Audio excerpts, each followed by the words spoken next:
majira haya tuko tayari, tunakusikia katika jina la Yesu Kristo wa Nazareti, katika damu ya Yesu Kristo wa Nazareti, katika damu ya mwana kondoo. Karibu tusemeshe, Bwana, tuko tayari kwa utukufu wako sasa na hata milele. Amen. Mpe Bwana makofi ya shukrani.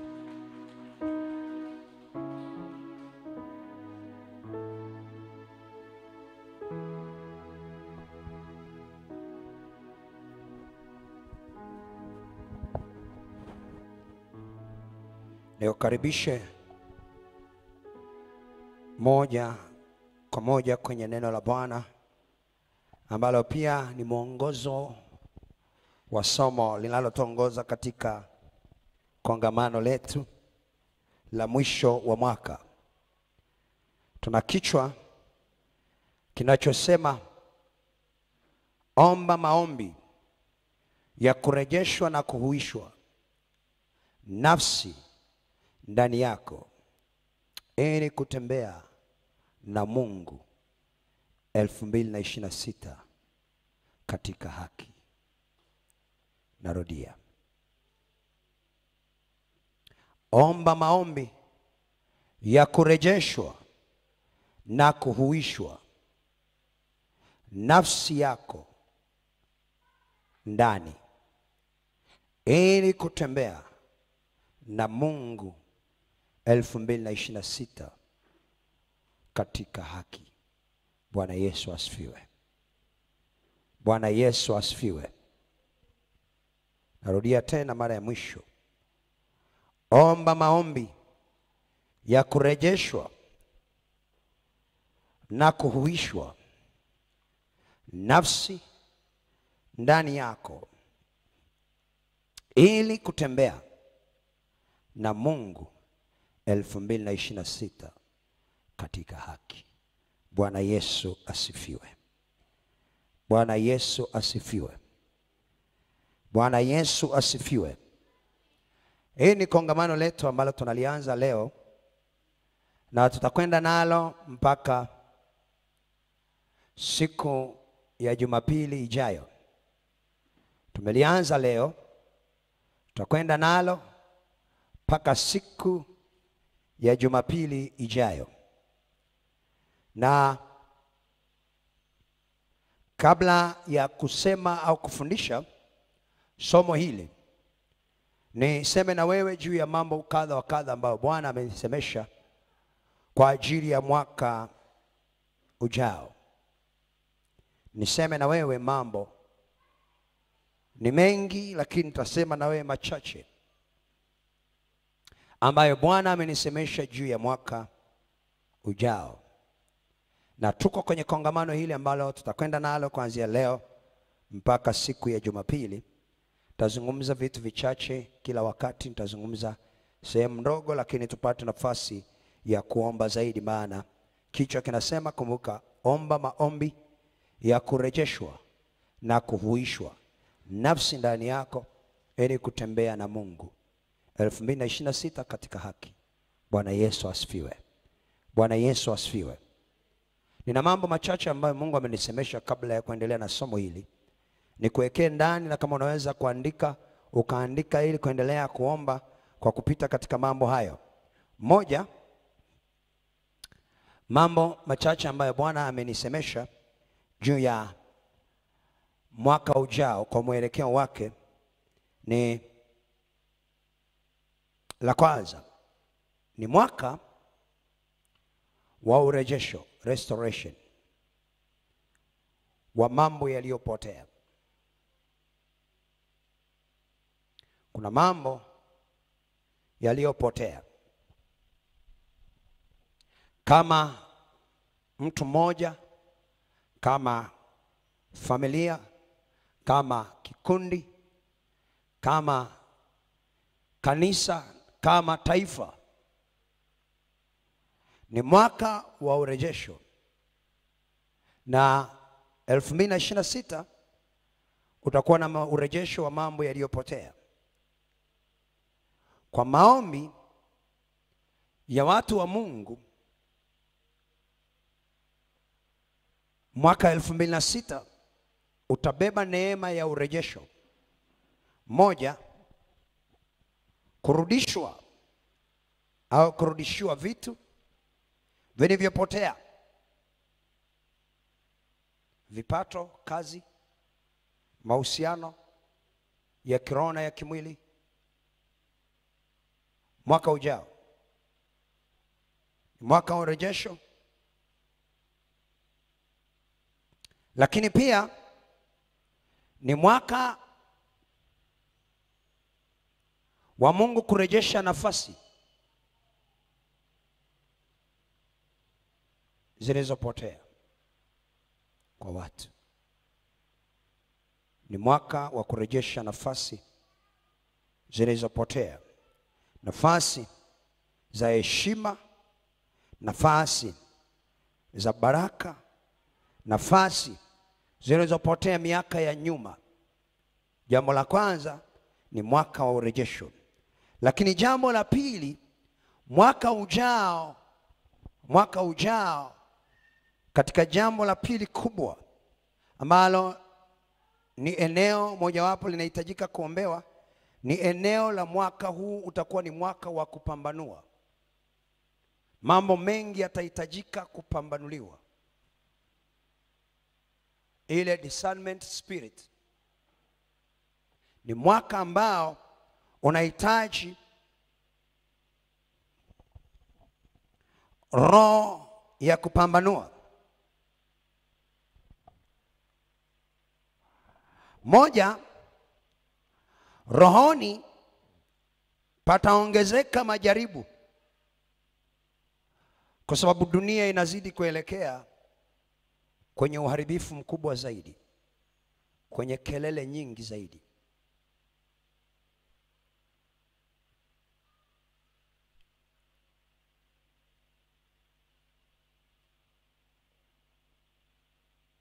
Kwa hiyo tutahitaji roho ya kupambanua.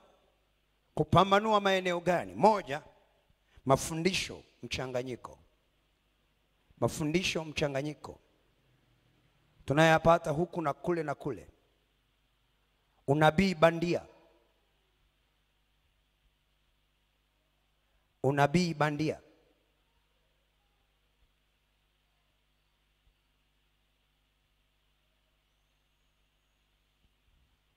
Vikundi vya kiroho visivyo vya halali, visivyo sawa. Tahitajika kupambanua.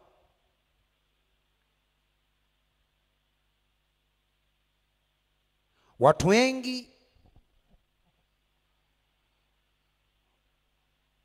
wakiongozwa na hisia badala ya Roho Mtakatifu.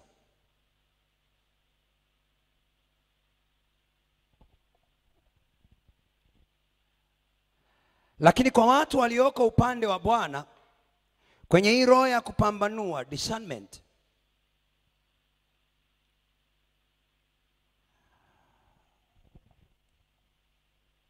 utajua kwa haraka jambo la kweli na la uongo.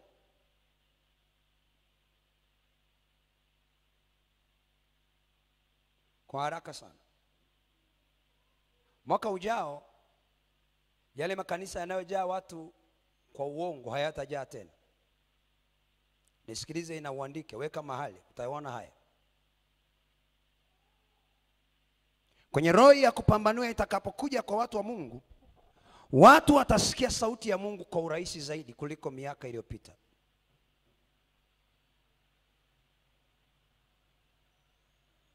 Lakini kwenye jambo la pili ni mwaka wa kupambanua. Ile roho ya kupambanua, discernment spirit. Watu wale walioko upande wa Mungu wa kweli watalindwa mbali na udanganyifu. Jambo la tatu,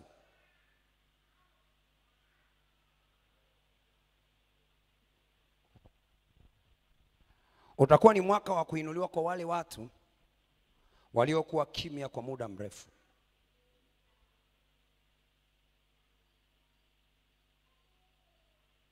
Waliokuwa kimya, Mungu anaenda kuwainua watu wa namna hii.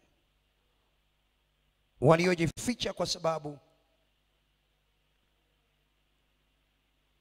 ya kunyamazishwa, watu ambao wamepuuzwa, watu ambao wamepitwa, wanaonekana wamepitwa na wakati, lakini watu ambao wamechoka kutoka ndani. Ni mwaka wa Bwana wa kuwainua. Watu ambao wamevumilia kwa muda mrefu wakitegemea kutoka kwa Mungu, milango yao mwaka ujao itafunguliwa. Bwana Yesu asifiwe. Bwana Yesu asifiwe. Na huduma ndogo ndogo zitaanza kukua kwa spidi. Biashara ndogo ndogo zitaanza kukua za watu wa Mungu, sio za watu walio kinyume. Watu walio kinyume mwakani hawana nafasi. Bwana asifiwe. Bwana asifiwe. Kama unakumbuka 2014 na 2015 nilikwambia wana nafasi kubwa. Wale wanaotumia nguvu na masonic spirit watakuwa na nafasi, lakini 2026 hawatakuwa na nafasi. Bwana asifiwe sana. Bwana Yesu asifiwe.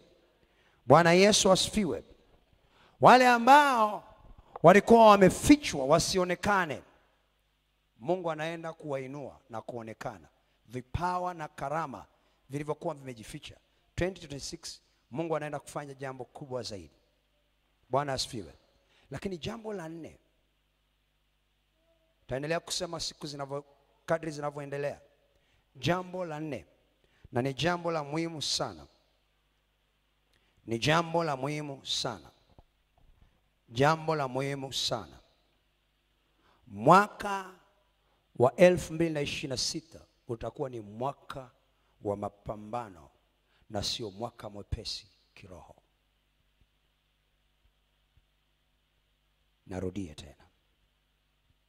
Narudia tena kwa wale ambao wananisikiliza na wananifuatilia online.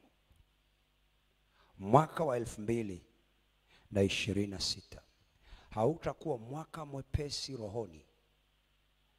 Moja, utakuwa ni mwaka wa vita ya kiroho, na roho nyingi za kukata tamaa zitaachiliwa ili kuwakwamisha wengi wasifiki wanakokwenda.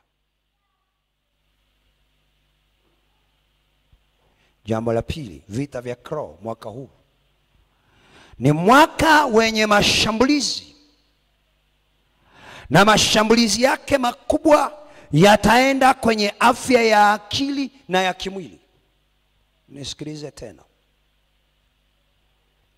Watu wengi sana mwakani, kama hawatakaa karibu na Mungu, vita iliyopo rohoni kwa mwaka ujao ni mwaka ambao utakuwa na mashambulizi ya kiafya, kimwili na kiroho. Sasa nisikilize.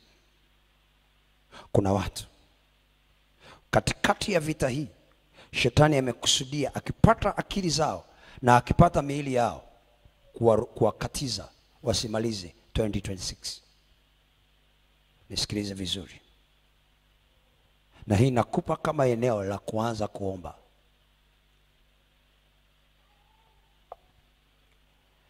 Jambo jingine, katika mwaka huu nimekwambia kuna mapambano. Jambo lingine, kutakuwa na kujaribiwa katika uaminifu wa kiroho. Watu wote waaminifu mwaka ujao wataingia kwenye majaribio magumu.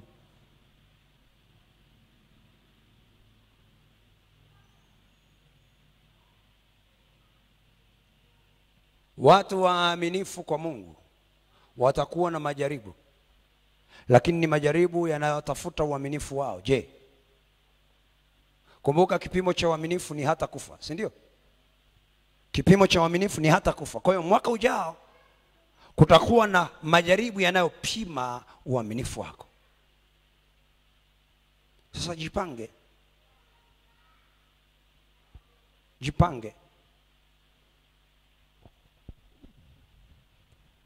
Katika mapambano ya kiroho,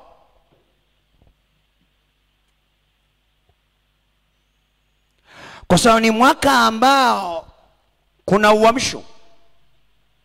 Nisikilize, kwa sababu ni mwaka ambao kuna uamsho. Kutamiminwa roho ya usingizi wa kiroho ili watu wasiamke.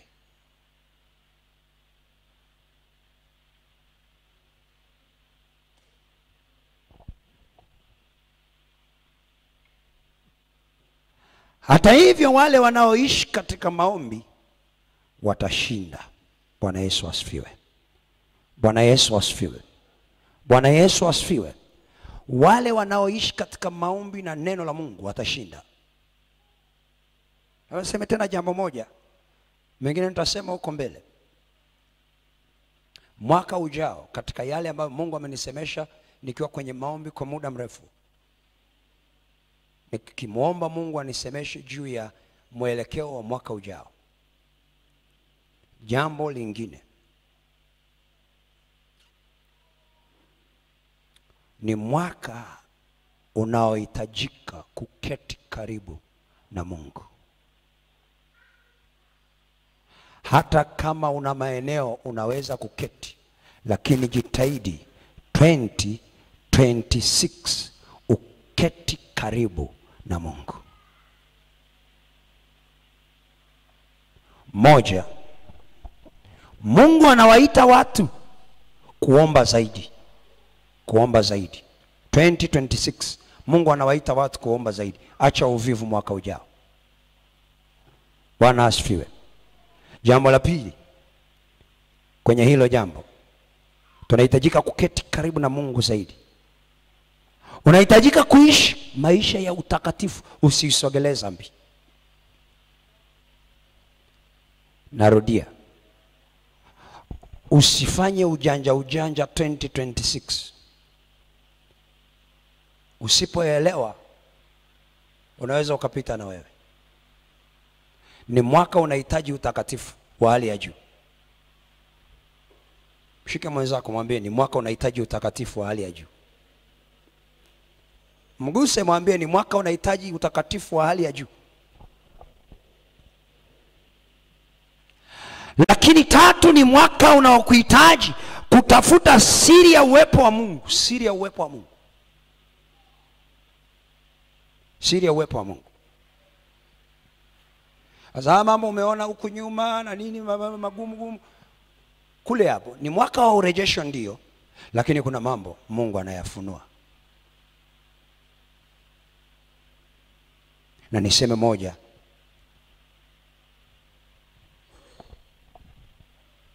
kwa maisha unapaswa kuwa na maisha ya neno la Mungu kuliko marafiki wa kawaida, na utafute marafiki wa kweli wa kiroho na sio wanaotafuta miujiza. Narudia.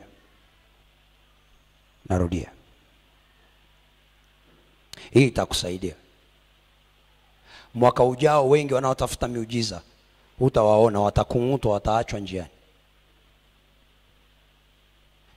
Yesu yuko karibu, na moja ya kitu anatafuta ni imani.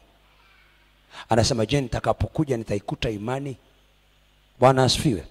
Sasa moja ya jambo liko mbele kwa wale wote ambao wananisikia. Mwaka ujao jiwekee utaratibu, kila siku jifunze usome hata paragrafu moja ya neno la Bwana.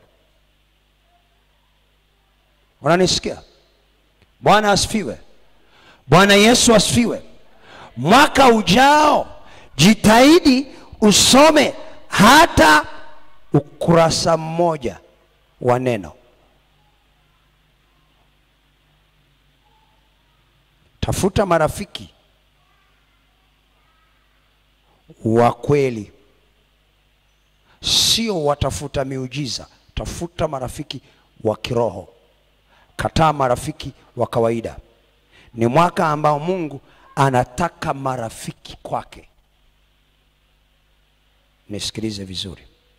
Mwaka ujao Mungu anatafuta marafiki. Saa hii Mungu hana marafiki wengi.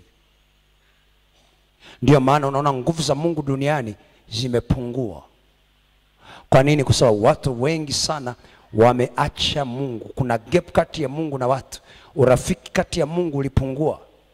Urafiki ambao Mungu aliuzungumza kule nyuma alikuwa nao na Ibrahim. Katika kipindi hiki ambao pia Yesu anazungumza wakati alikuwa na wanafunzi wake, anaeleza kuna rafiki alikuwa naye anampenda, aliitwa Yohana. Kipindi hiki tunachokiendea, Mungu anatafuta marafiki, na walio adui za Mungu wataachwa nyuma. Mwangalie mwenzako, mwambie huu ni mmoja wapo wa uelekeo wa kinabii wa mwakani. Sasa jifunze na uchukue kimaombi, usiende nayo tu kikawaida.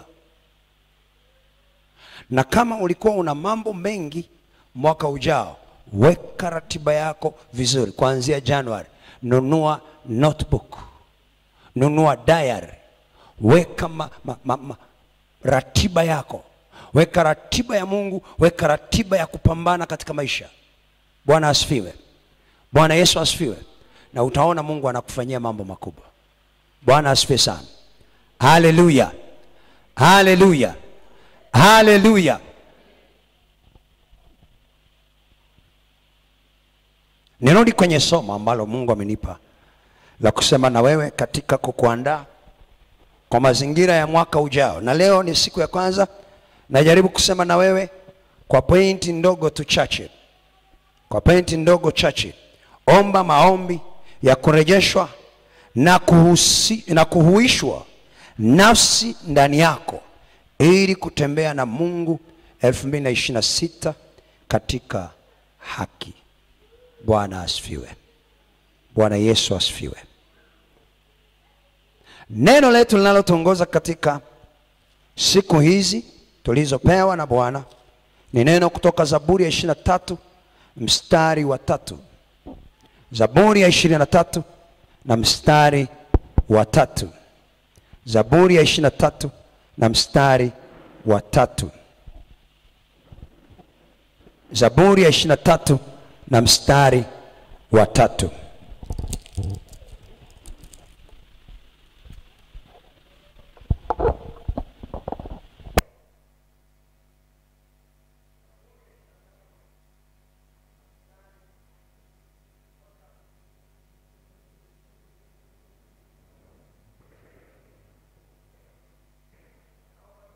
Naomba tusome Zaburi ya 23 na mstari wa 3. Tusome pamoja Zaburi ya 23 na mstari wa 3.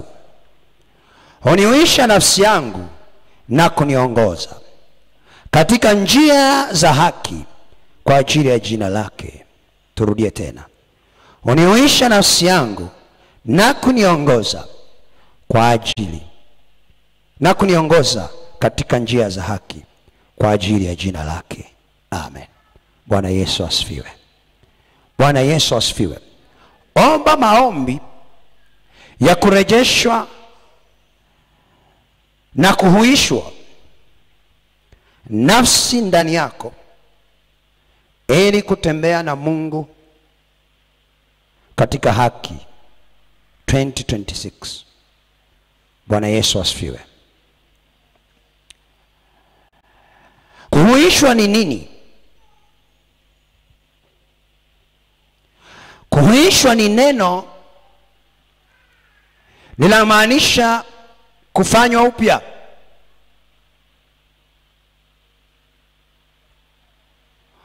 Kuamshwa tena.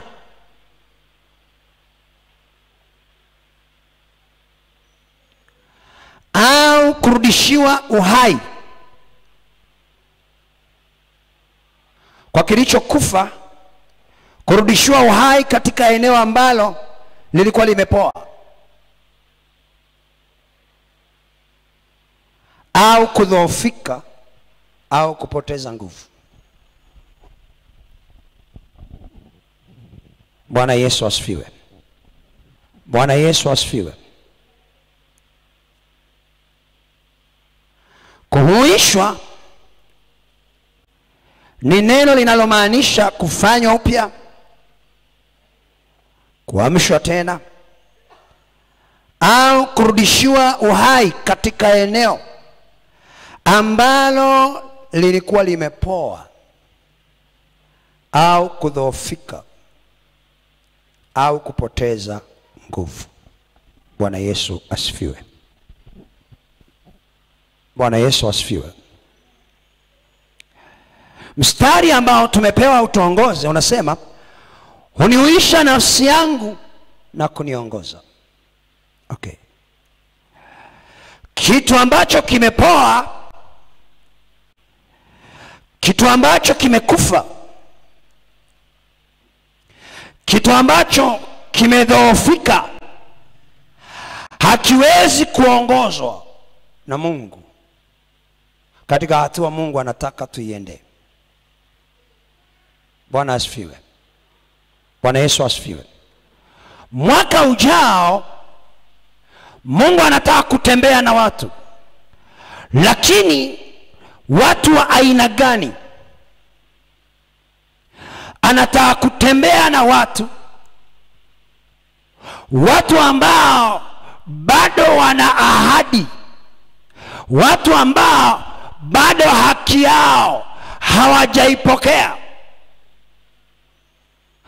Mungu anataka kutembea na watu ambao bado hawajapokea ahadi za walizoahidiwa na Mungu, lakini ambao hawajapokea haki zao ambazo waliahidiwa na Mungu. Sasa sikia, ili Mungu awapeleke katika hizo haki, katika hiyo ahadi, anataka waingie kwenye hatua ya kwanza ya kuhuishwa. Bwana Yesu asifiwe. Bwana Yesu asifiwe. Kwa nini? Kwa sababu Mungu atembei na kitu kilicholala, kilichokufa, kilichodhoofika. Mungu anatembea na kitu kilicho hai, kilichohuishwa. Bwana Yesu asifiwe. Bwana Yesu asifiwe. Ndio maana anasema hivi, huniuisha nafsi yangu ili kuniongoza. Bwana asifiwe. Mungu hawezi kukuongoza ikiwa nafsi yako haiko katika mkao wa kuongozeka. Na kongamano hili nitaongea na wewe kama kukupeleka kwenye mambo ya kinabii na kuomba juu ya mambo ya kinabii kwa sehemu fulani. Bwana asifiwe. Bwana Yesu asifiwe. Bwana Yesu asifiwe. Sawa, sio kongamano rahisi, ila ni kongamano la uhuisho. Kama Mungu anataka kitu fulani, basi kuna jambo ambalo amekusudia. Na Mungu amenisemesha moja ya jambo ambalo mimi huwa sifanyi vitu kwa kukurupuka sana, lakini amenisemesha moja juu ya jambo ambalo litafaa kutusaidia kwa mwaka ujao. Bwana asifiwe. Kutoka sasa kuendea mwaka ujao, kila siku kutakuwa na maombi kanisani. Kila siku kutakuwa na maombi mchana. Kutakuwa na maombi mchana, lunch hour. Kutakuwa na maombi mchana kila siku. Bwana asifiwe. Kila siku. Na hatutakuwa tunaomba kwa kuomba tu ovyo, lakini tutakuwa tunaomba ili kufikia kile ambacho Mungu anataka, kwa sababu kuna haki ambayo ipo Mungu anataka kumpatia mtu. Lakini huwezi kuipata haki kwa sababu umedai haki tu. Utaipata haki kwa sababu yuko anayekuongoza kufikia hiyo haki. Bwana asifiwe. Bwana Yesu asifiwe. Okay, ngoja niseme hivi. Hakuna nafsi iliyopoa, iliyolala, iliyozimia, iliyokufa itakayoweza kuwa na connection na muongozo wa kimungu ili kufikia haki ambayo Mungu ameikusudia, mpaka hiyo nafsi imehuishwa. Bwana asifiwe.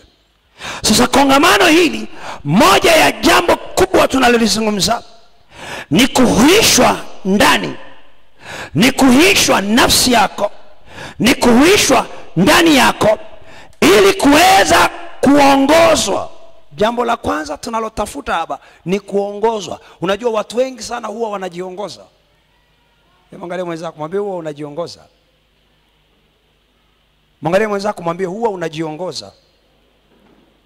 Na cheki, wakati unajiongoza si rahisi sana kuifikia haki yako.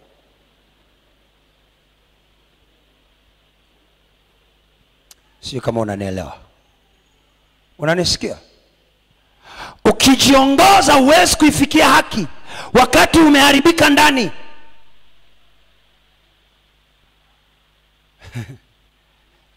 Hii nazungumza ni pointi kubwa sana ya kukusaidia. Ichukue vizuri. Ngoja nikwambie. Saa hizi unaona watu wanatafuta haki sio? Nchi inatafuta haki sio? Kaangalie. Kama mioyo au nafsi hazijakaa sawa, hata hiyo haki haitaweza kufikiwa, kwa sababu nafsi za watu lazima zikae sawa. Kuna mtu ananielewa? Ndio eneo ambalo Mungu anataka kuisha kwa sasa. Kama akili, mitazamo, ufahamu haujakaa sawa, kuifikia haki ni ngumu.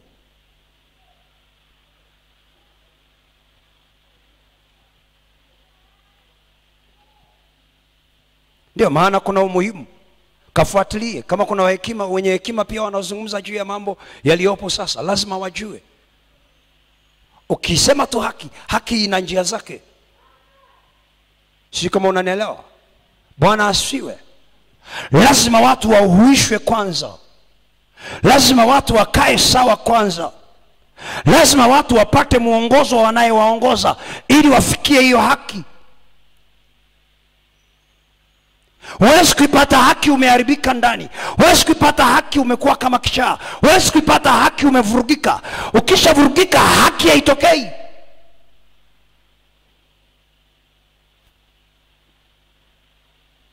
Sasa uniongoza katika njia za haki. Anakuhuisha kwanza ili akuongoze. Kwa nini Mungu anataka tuhuishwe kwanza? Tuondoke kwenye hali ya kudhoofika kwanza. Tuondoke kwenye hali ya uharibifu kwanza. Tuondoke kwenye hali ya kupoa ndani kwanza, ndipo atuongoze. Ana mpango mkubwa sana. Anaona haki mbele. Na Biblia inasema utathibitika katika haki. Utakuwa mbali na kuonewa, kwa maana hutaogopa, na kuwa mbali na hofu, kwa maana haitakukaribia. Kwa nini anasema utathibitika katika haki? Wakati amekuhuisha ndani moyo wako. Ukishaondoka kwenye hofu, ukishaondoka kwenye woga, ukishaondoka kwenye hali mbaya ndani, ndipo Mungu anapokuthibitishia ufike kwenye haki. Anakuthibitisha uingie mahali alipokusudia. Sasa nisikilize. Ukienda na hali ulio nayo ya mchubuko, ya maumivu ya nafsi, ya uvurugifu wa nafsi, ya kupooza kwa nafsi, huwezi kupata mwongozo wa Mungu ukafikia haki yako. Bwana Yesu asifiwe. Bwana Yesu asifiwe. Bwana Yesu asifiwe. Mungu anatuita, na kwenye semina ina kongamano hili, Mungu anataka tuhuishwe nafsi kwanza. Tuhuishwe ndani kwanza, ili apate nafasi. Kuna connection kwenye uhuisho na haki.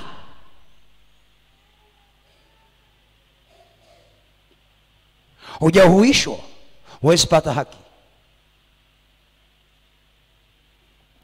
Sijui kama mnanielewa ninachosema. Kumbuka, kuhuishwa ni kupata moto, irritation, moto mpya ndani, new irritation, kuwa na shauku mpya, kupata matumaini mapya, kupona kutoka uchovu wa ndani. Watu wengi sana wamechoka ndani. Hebu angalia mwenzako mwambie, tangu umetoka Januari mpaka hapa ulipofika na karibia unamaliza mwaka, umechoka kiwango gani ndani?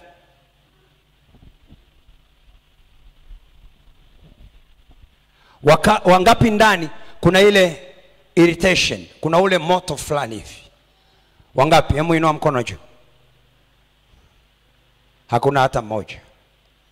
Okay, unaenda 2026.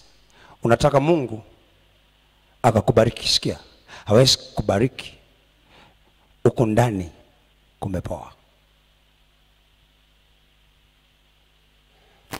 Sijui kama mnanielewa. Bwana asifiwe. Okay, ngoja niseme hivi. Mungu ni roho. Biblia inasema Mungu ni upanga.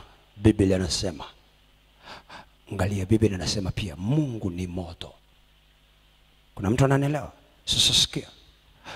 Kwa nini anataka watu wenye irritation, watu wenye moto fulani ndani? Kwa sababu yeye ni moto.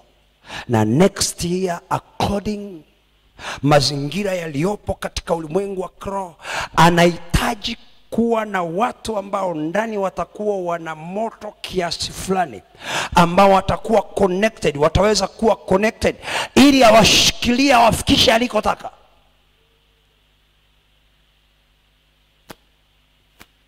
Sasa ule moto usipokuwepo, kumbuka moto, dawa ya moto ni moto. Kuna mtu ananielewa? Huwezi kuconnect moto na nini? Na majivu tu. Hauwaki, sio?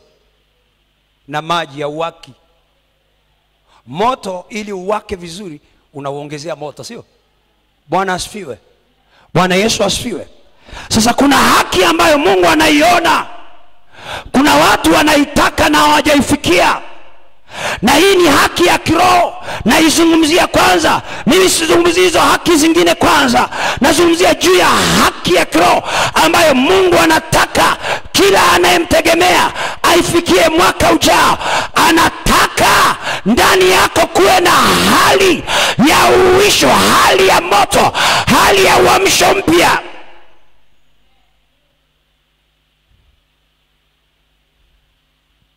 Kuna watu tangu Januari wameumizwa, wameshambuliwa, wamepigwa, wamevurugwa ndani, wameraruliwa ndani. Nafsi zao haziko salama. Wengine wameraruliwa kwa maneno, wengine wameraruliwa kwa vita vya kiroho, wengine wameraruliwa na wachawi, wengine wameraruliwa kwa kuonewa. Sasa sikia, Mungu anapokutaka tena lazima akuuishe kwanza ili akuongoze. Kwa nini? Kwa sababu next year kuna vita vya kiroho. Okay, kama kuna vita vya kiroho, ili Mungu akupitishe na uvuke katikati ya bonde la uvuli wa mauti, uvuke na usiogope, lazima uwe umeuishwa. Soma Biblia yako vizuri. Anasema hivi, uniuisha alafu ananiongoza. Hawezi kukuongoza haja kuuisha. Sikia, uniuisha na kuniongoza. Akisha kuongoza, anakuongoza katika njia za haki kwa ajili ya jina lake. Alafu anasema, nijapopita katika bonde la uvuli wa mauti sitaogopa. Sasa cheki, kuna nyakati ziko mbele. Nimekuambia kadri tunavyoenda mbele, mwaka ujao utakuwa na kelele nyingi zaidi katika ulimwengu wa kiroho kuliko kelele za mwaka huu.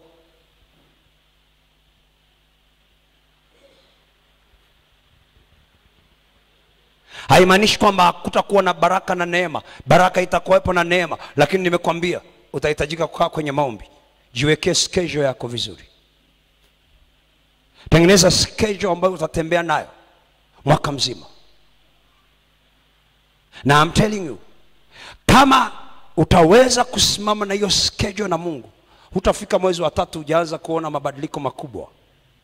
Mpaka mwezi wa 6 utakuwa umewashangaza watu.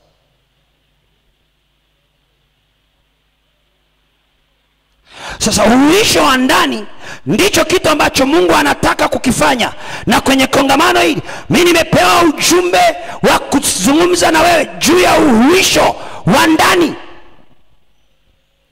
Mungu anataka kukupeleka tena kwenye hatua fulani ya kimaisha, kwenye hatua fulani ya kibaraka, kwenye hatua fulani ya neema, kwenye hatua fulani ya ukuu.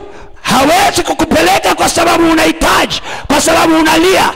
Anaweza kukupeleka anapopata nafasi baada ya wewe kuwa hai, baada ya wewe kuhuishwa. Bwana asifiwe. Bwana Yesu asifiwe. Sasa Mungu anataka kukuhuisha maeneo mbalimbali.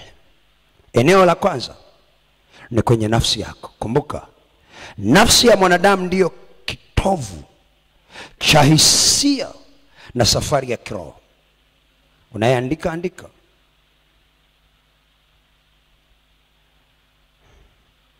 Baada ya pili sikusema vitu vingine.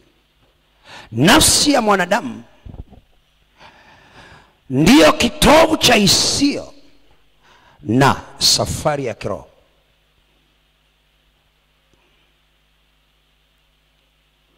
Lakini mbili, Mungu anataka kuponya majeraha ya nafsi na moyo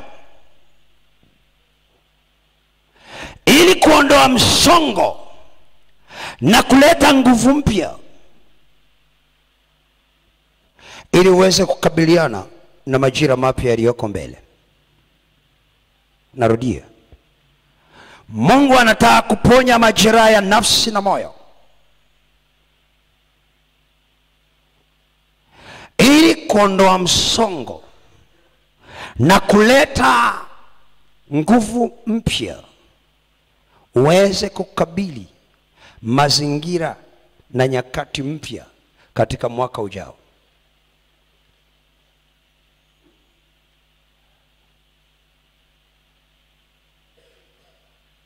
Tatu, Mungu anataka kuleta urejesho wa maono mapya na msukumo mpya ili uweze kutembea naye na kufikia hatima.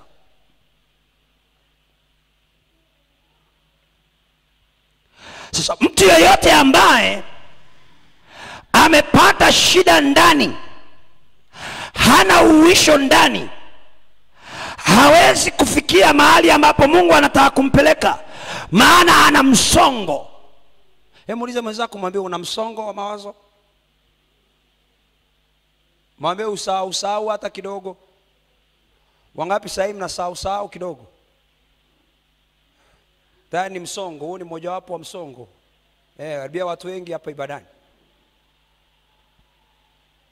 Hiyo ni mmoja wapo wa msongo. Na mara nyingine sio uzee.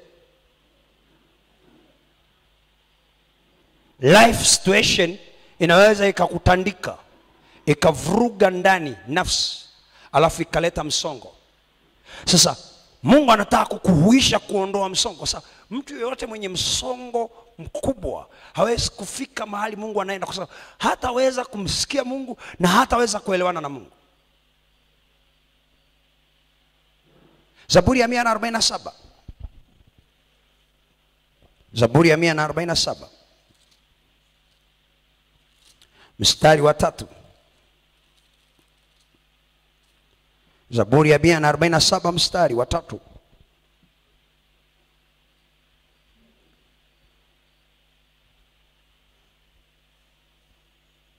Tusome mstari wa 2 na kuendelea wa 3. Anasemaje?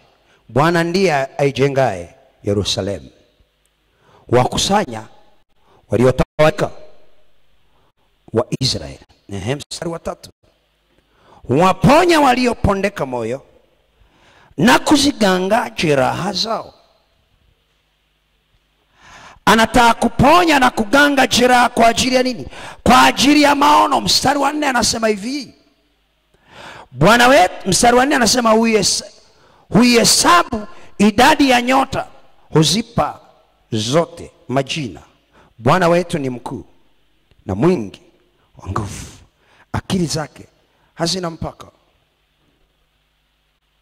Mungu anapotaka kukusaidia kwa ajili ya kukupeleka au kwenda na wewe mahali, moja ya kitu anataka kuganga ndani.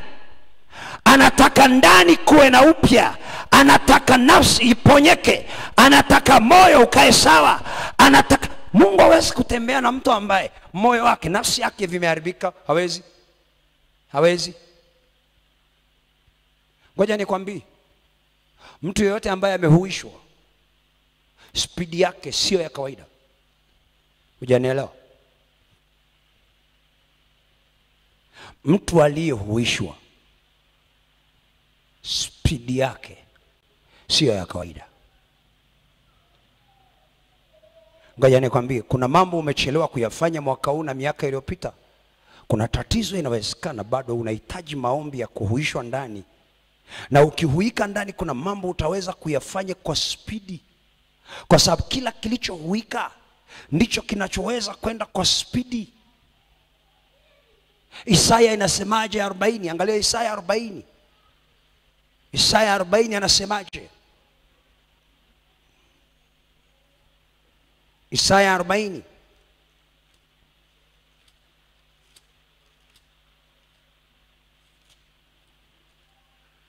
Isaya 40. Na tuone mistari michache wa 29 hadi wa 31. 29 hadi wa 31. Tumepata? Tusome. Anasema, wapa nguvu azimiao. Umeongezea nguvu ya asiyekuwa na nguvu na uwezo. Hata vijana watazimia na kuchoka, na wanaume vijana wataanguka. Sasa angalia mstari wa 31. Bali wao wamngojeao Bwana watapata nguvu mpya. Okay, nguvu mpya maana yake uhuisho. Wakipata nguvu mpya, cheki anasema hivi, watapanda juu kwa mbawa kama tai. Sikiliza, watapanda, sio kwamba watakuwa wana mbawa za tai. No. Mtu aliyehuishwa ana uwezo wa kuanza kupanda kutoka chini alipokuwa. Turudie mstari wa 31. Bali wao wamngojeao Bwana watapata nguvu mpya, watahuishwa.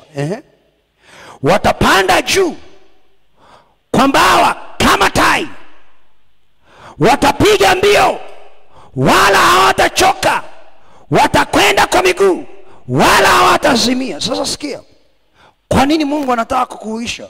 Kuna spidi anayotaka uende nayo. Anataka uwe na spidi itakayokupeleka kwa kiwango ambacho sasa wasema watakuwa na mbio, watapiga mbio, watakwenda kwa miguu, hawachoki tena. Lakini watapanda juu kwa mbawa kama za tai. Kuna mahali umegota, umekwama kiuchumi, umekwama kimaisha. Unapohuishwa, unapokuwa na uhuisho wa ndani, unafungua mlango wa wewe kuanza kupanda hata kama ulikuwa umekwama kimaisha.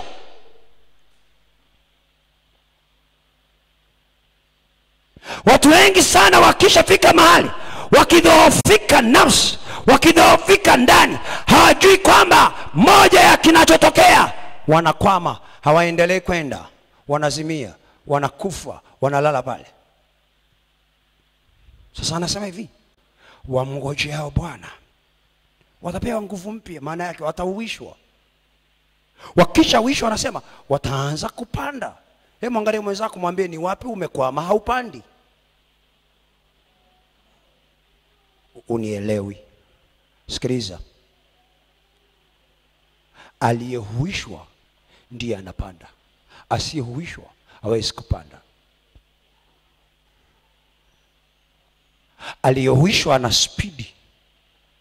Kawaulize watu ambao wana magari, alafu hilo gari amelitumia kwa muda mrefu, labda engine haiko sawa, akienda akihuisha na anavyoitumia sasa, muulize, kuna kuwa na vitu tofauti. Cha kwanza, kabla haijahuishwa haiwezi kupiga hatua kwa spidi, au haiwezi kwenda mbali kwa kiwango fulani, inapoteza nguvu. Lakini ikisha huishwa, inakimbia zaidi ya ilivyokuwa, inakuwa na nguvu zaidi ya ilivyokuwa. Bwana asifiwe. Bwana Yesu asifiwe. Sasa Mungu anataka kuwahuisha watu hapa.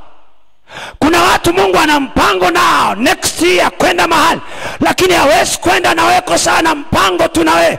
Anaweza kwenda na wewe na kufikia mahali ambapo anataka, pale ambapo atapata nafasi ya kukuhuisha kwanza. Akishafanikiwa kukuhuisha, atakufikisha kwenye haki yako.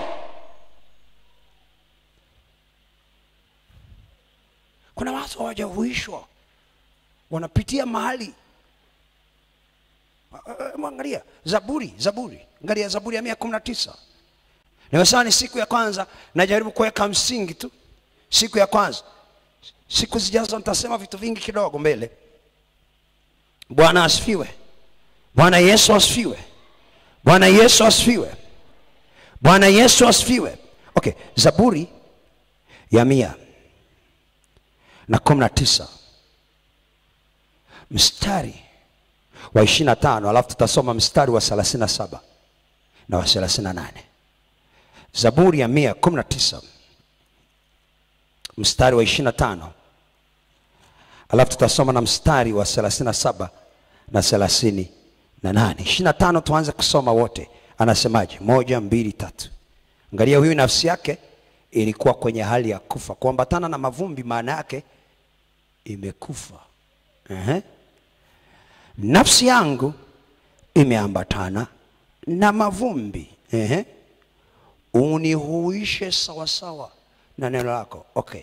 Alikuwa ameshafika mahali pa kudhoofika, pa kukwama, pa kufa. Sasa anasema hivi, nafsi yangu imeambatana na mavumbi. Kumbuka, kinachoambatana na mavumbi kimeshakwama. Kuna mtu yoyote aliyezikwa kwenye vumbi mahali huwa anatembea? Nafsi ya huyu ilikuwa imefika mahali imegota. Sasa anasema kitakachonitoa hapa, anasema unihuishe kwa neno lako. Bwana Yesu asifiwe. Okay. Alikuwa ana mtazamo, anatamani Mungu amchukue tena ampeleke viwango fulani. Mstari wa 37 na 38. 37 na 38 tusome. Unigeuze macho yangu. Kumbe wakati nafsi imeambatana na mavumbi, hata macho yalikuwa hayako sawa. Si unajua mtu aliyekufa macho yake yako tofauti. Mtu akishakufa macho yanabadilika. Hayatazami kama wewe unavyonitazama sasa. Hayanyoki kama unavyonyokea sasa. Ile eye contact inabadilika. Kuna mtu ananielewa? Vivyo hivyo mtu anapokaribia kufa au akiingia kwenye tatizo fulani la kiroho, eye contact inakuwa na shida. Watu wa saikolojia, watu wa intelijensia wanajua ili kumpata mtu mwenye shida wanamtazama eye contact. Sasa huyu anasema hivi, hebu soma tena mstari wa 37. Unigeuze macho yangu nisitazame visivyofaa, unihuishe katika njia yako. Okay. Ukisha kufa huwezi kuifikia haki yako kwa sababu macho yako hayaelekei kile kilicho haki yako. Kuna mtu ananielewa? Sikia, ukisha kufa au nafsi kisha pata shida, inapoteza uwezo wa mwelekeo kutoka kwenye macho, na macho yako huelekea visivyofaa. Huwezi kuelekea haki ya Mungu wakati ndani kumepata shida kwenye macho. Hata kwenye uchaguzi unajikuta unapata shida. Nini ni sahihi kwako? Mtu aliyehuishwa anajua kilicho sahihi.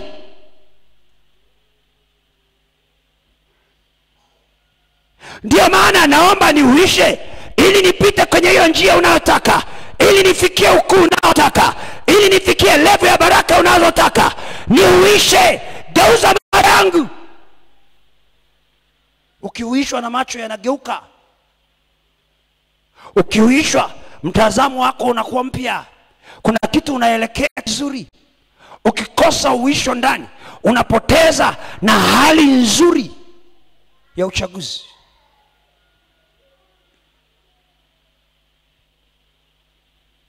Bwana asifiwe. Bwana Yesu asifiwe. Sasa nini nakufundisha hapa?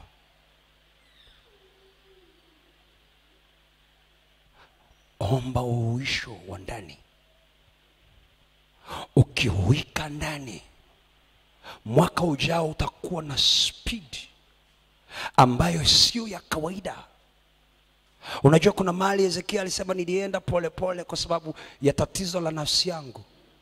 Nilienda pole pole, sikuweza kufika kwa haraka kwa sababu ya tatizo la nafsi yangu. Watu wengi sana ambao kuna mahali walikuwa wanapelekwa na Mungu, shetani alikuja akawajeruhi. Alipowajeruhi ndani, wengi wameshindwa kwenda walikotakiwa na wameshindwa kufikia. Sasa Mungu amekuja tena, anakupa tena mwaka mwingine, anataka kukusaidia, lakini mwaka huu anataka atembee na wewe kufikishe mahali pa kuthibitika katika haki. Hawezi kukuthibitisha katika haki nafsi yako ikiwa mbali na yeye. Lazima iwe imehuishwa kwanza ili ufikie level. Kuna level ya Mungu na level za wanadamu. Watu inawezekana wamekuweka kwenye level za kwao. Kubali kuhuishwa na Bwana. Tafuta kuhuishwa na Bwana, akutoe kwenye level za wanadamu. Na mwaka ujao watu watatuona tofauti na miaka iliyopita. Kuna level ukihuika utatembea na Bwana kwenye level nyingine. Tafuta kuhuika mbele za Bwana. Haleluya, haleluya, haleluya, haleluya. Tafuta kuhuishwa. Tafuta kuhuishwa. Ukihuika mbele za Bwana, nisikilize, kuna speedi inakuja kwako. Kuna level ya kupaa. Unapaa na kufikia vitu. Ukishadhofika, kuna vitu unakosa. Bwana asifiwe. Bwana Yesu asifiwe. Bwana Yesu asifiwe. Bwana Yesu asifiwe. Sasa Mungu anataka kukupeleka kwenye level.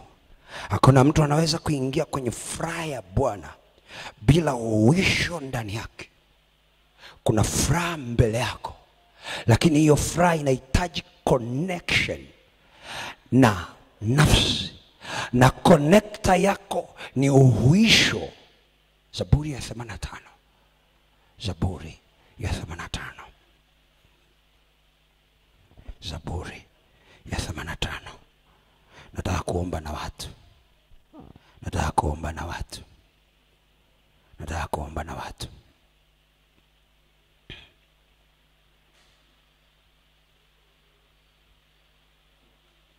Zaburi ya 85.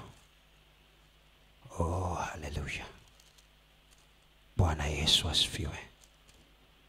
Bwana Yesu asifiwe. Mstari wa 5 mpaka wa 7. Mstari wa 5 mpaka wa 7. Kwa kuwa tutakuwa na siku za kutosha hapa, nisiseme mambo mengi sana, lakini niseme na wewe kidogo tukaombe hapa. Mstari wa 5 mpaka wa 7 tusome. Je, utanifanyia hasira hata milele? Utadumisha ghadhabu kizazi hata kizazi? Je, hutaki kurudi na kunihuisha watu wako, kutuhisha watu wako wakufurahie? Mstari wa 7. Bwana, utuonyeshe rehema zako, utupe wokovu wako. Okay. Rudi mstari wa 6, soma kwa sauti. Je, hutaki kurudi na kutuhuisha watu wako watufurahie? Bwana Yesu asifiwe. Bwana Yesu asifiwe. Huwezi kufika level ya kumfurahia Mungu bila ya kufikia hali ya uhuisho kutoka kwake. Narudia tena. Sikia. Tuna Zaburi pale anasema hivi. Je, hutaki kurudi na kutuhuisha watu wako wakufurahie. Okay. Watu ambao hawajahuishwa wamepoteza furaha. Hujanisikia? Mtu yoyote ambaye hana uhuisho ndani anapoteza na furaha. Okay. Ukipoteza furaha, kumbuka umepoteza nguvu za Bwana. Kwa sababu Biblia inasema furaha ya Bwana ndio nguvu zake. Bwana asifiwe. Sasa sikia. Kama huna uhuisho, umepoteza furaha. Okay. Ukipoteza furaha, umepoteza ufalme wa Mungu kwenye maisha yako. Sasa ili Mungu atembee na wewe, ufalme wa kwake uwe na wewe, kumbuka anahitaji kuhuisha kwanza. Ufalme wa Mungu ni haki. Ufalme wa Mungu ni furaha. Unanisikia? Biblia inasema hivi, ufalme wake si kula wala kunywa, bali ni haki, amani na furaha. Sasa nisikilize, nataka nikuonyeshe hapa. Anasema unihuisha nafsi yangu na kuniongoza katika njia za haki. Maana yake katika njia ya ufalme wake. Kuna kitu cha kifalme Mungu anataka mwaka ujao tukiishi. Lakini hatuwezi kwenda kuishi kwa sababu tunataka. Tutaishi kwa sababu ndani yetu tumehuishwa. Chukua hii, weke ndani yako. Mungu anataka tuombe na tufike kiwango ambacho uhuisho wetu utafika mahali ndani yako utaongozwa, utaifikia haki, utaifikia furaha. Kile kiwango cha haki na furaha utakachokifikia, ndipo utakapoanza kuthibitika wewe ni nani. Uthibitisho utaanza kuonekana. Watu sahi hawajui bado wewe ni nani, hawajui mimi ni nani, lakini mwaka ujao Mungu anataka wajue wewe ni nani. Kuna wanao kukanyaga, kuna wanao kudharau, kuna wanao kutukana, kuna wanao kushusha, kuna wanao kuona takataka, kuna wanao kuona ni kitu la ajabu. Lakini siku ya kwanza Bwana amekupa kuja kwenye kongamano hili. Wewe unayenifuatilia sai online, sikia, Bwana anaenda kukuhuisha ili na wale ambao walikuwa hawakufahamu wajue hakika wewe ni nani. Haleluya! Haleluya! Haleluya!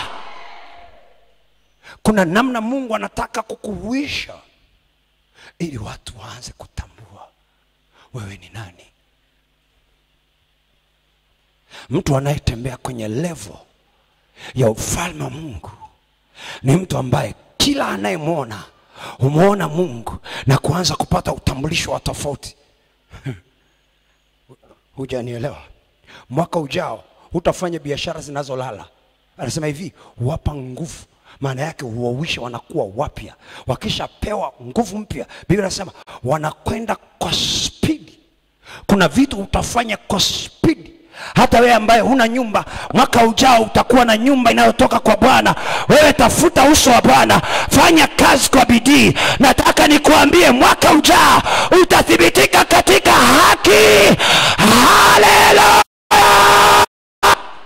Kuna haki Mungu anataka kukupeleka wathibitika.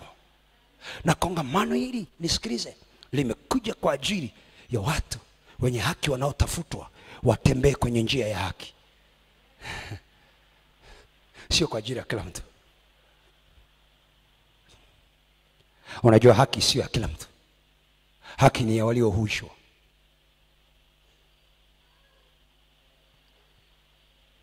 Sasa inawezekana mesijui ulikopitia mwaka huu, lakini nauona tu mwaliko wa Mungu akisema anataka kutuhuisha ili atupandishe. Anataka kutuhuisha ili atupeleke viwango. Anataka kutuhuisha ili atusaidie. Hatuwezi kufika alikotaka kama hatujahuishwa. Simama. Yuko hapa anayehuisha. Yuko hapa anayehuisha. Jesus. Yuko hapa anayehuisha. Mandorobo sakara. Yuko hapa anayehuisha. Anataka kuhuisha maisha yako. Hata wewe uliyeko online anataka kuhuisha maisha yako. Nataka kuomba na watu hawa siku ya kwanza. Ndani yako unajua ni kweli unatamani uhuisho ili uende katika njia na uthibitike katika haki. Uko hapa unasikia ndani yako unatamani kuhuishwa nafsi, kuhuishwa moyo wako.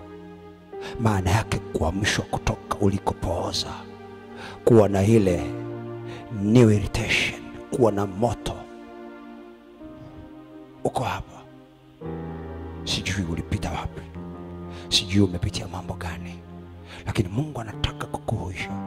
Sogea hapa mbele, sogea hapa mbele na uinue mikono yako juu. Sogea hapa mbele na uinue mikono yako juu.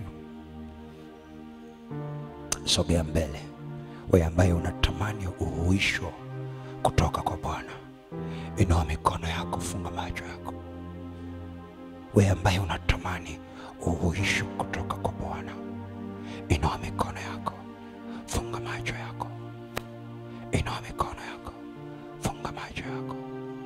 Sijui ulivyopitia kwenye maisha yako, vilivyokupeleka down. Sijui vilivyotumika kukupeleka chini. My Lord Jesus, tutakuwa tunaimba hapa kidogo tukimwambia nifinyange. My Lord God, my Lord Jesus. Inua mikono yako juu kwa Bwana.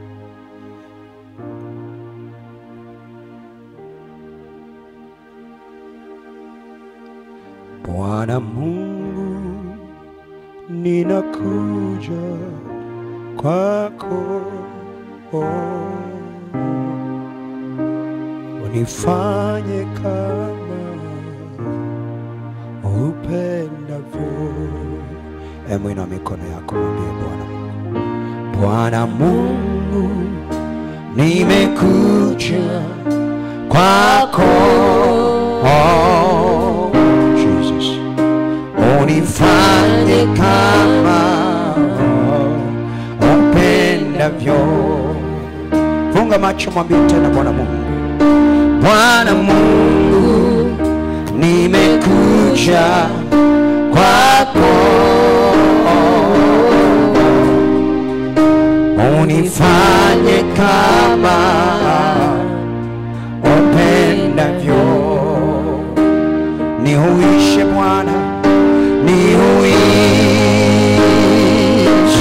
Bwana,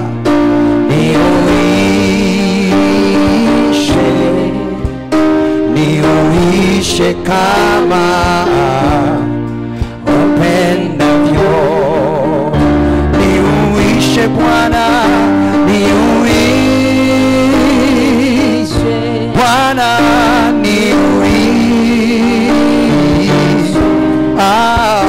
unifanye kama upendavyo. Sema Bwana Mungu tena. Bwana Mungu, nimekuja kwako, unifanye kama upendavyo. Imba kwa sauti kubwa, mwambie tena. Bwana Mungu, nimekuja kwako, nihuishe kama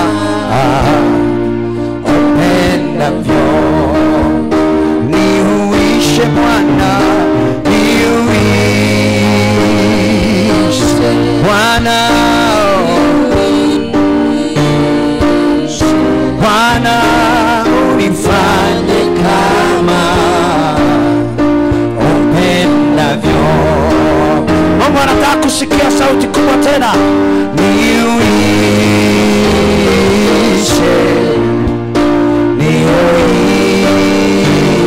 niuishe, niuishe kama upendavyo. Sema niuishe tena Bwana, niuishe,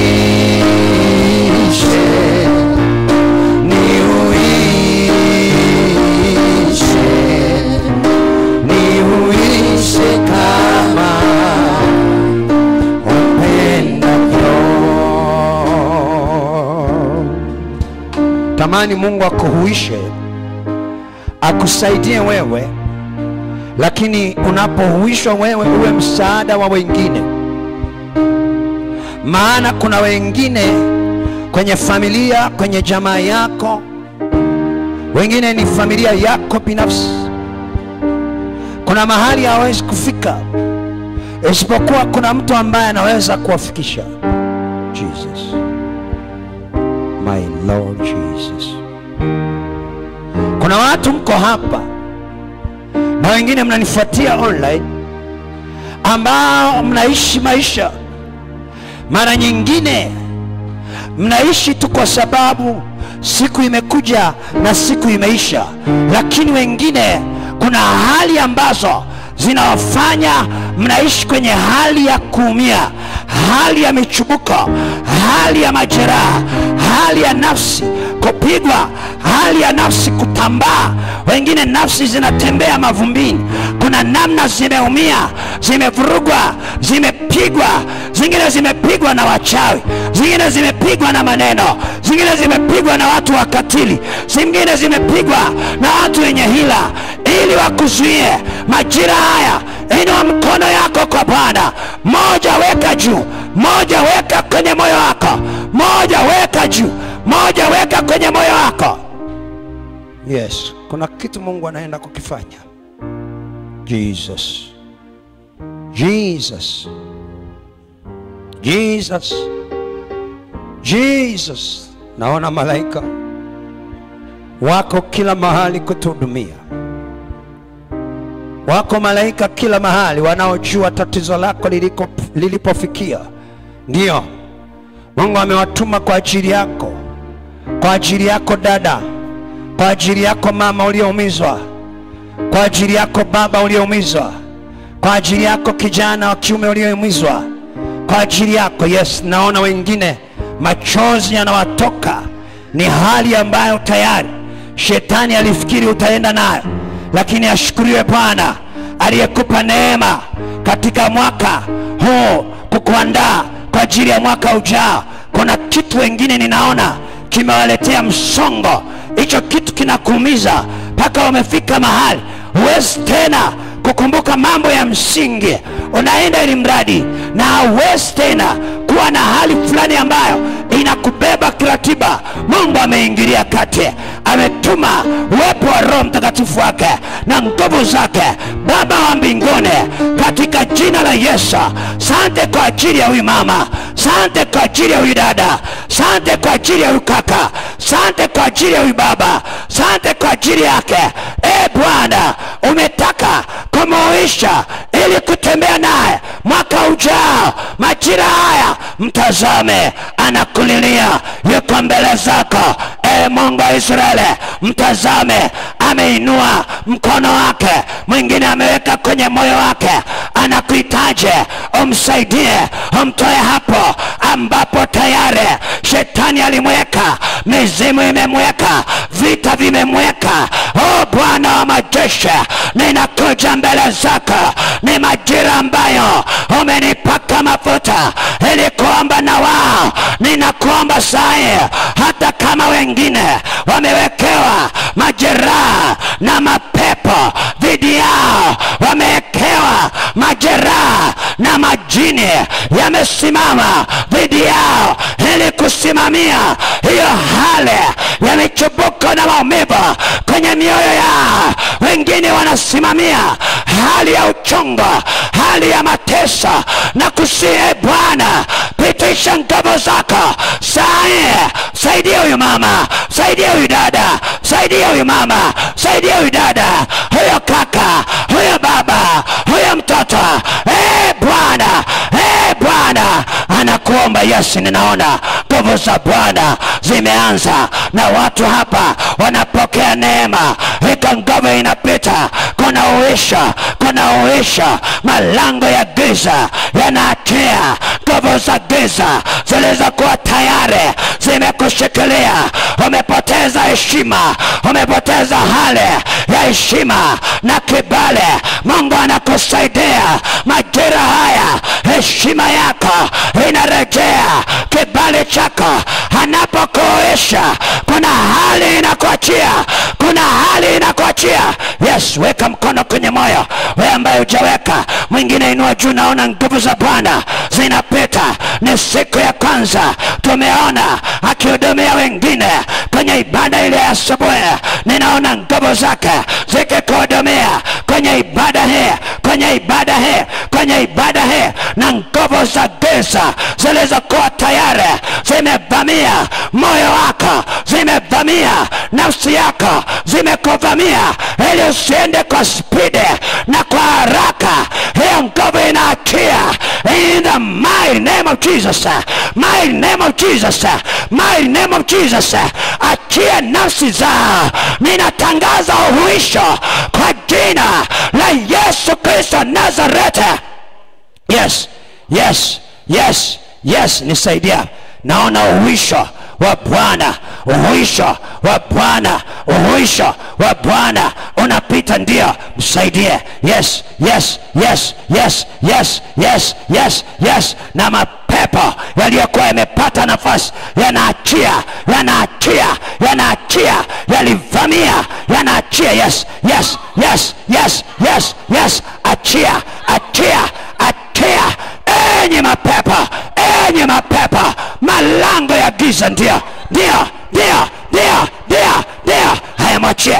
Haya, achia nafsi huko mlikoikamata, mlikoifungia kwenye hilo jeraha. Ninaamuru achia haraka. Yes. Achia.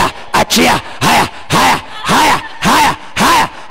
Achia kwa jina la Yesu. Ndio, kemea. Endelea kuomba, kemea kwa jina. Achia nafsi. Endelea kuomba na achia nafsi. Kemea, achia nafsi. Endelea kuomba na kwa jina la Yesu. Achia nafsi. Achia kwa jina la Yesu. Achia nafsi meikamata. Achia meifungia hapo. Haitakaa.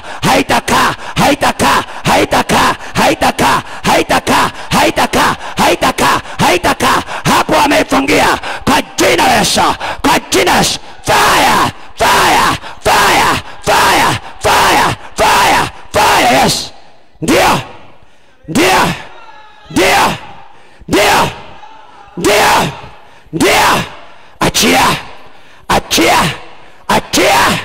Achia nafsi.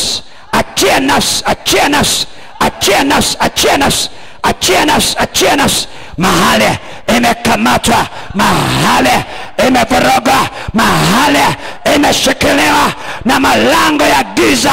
Achia, na malango ya kipepo. Achia, nisaidie.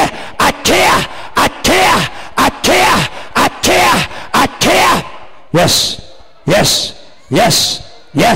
Yes. Endelea kukemea. Ndio. Achia. Hicho mlichopitisha, ile kufunga nafsi, ile kufunga moyo wake, ile kufunga maisha yake. Achia. Ni siku ya kwanza tunatangaza kuisha kwa nafsi. Wale ambao mna toilet papers, msaidia hapa, huyu anatapika. Kwa jina, achia. Kwa jina, achia.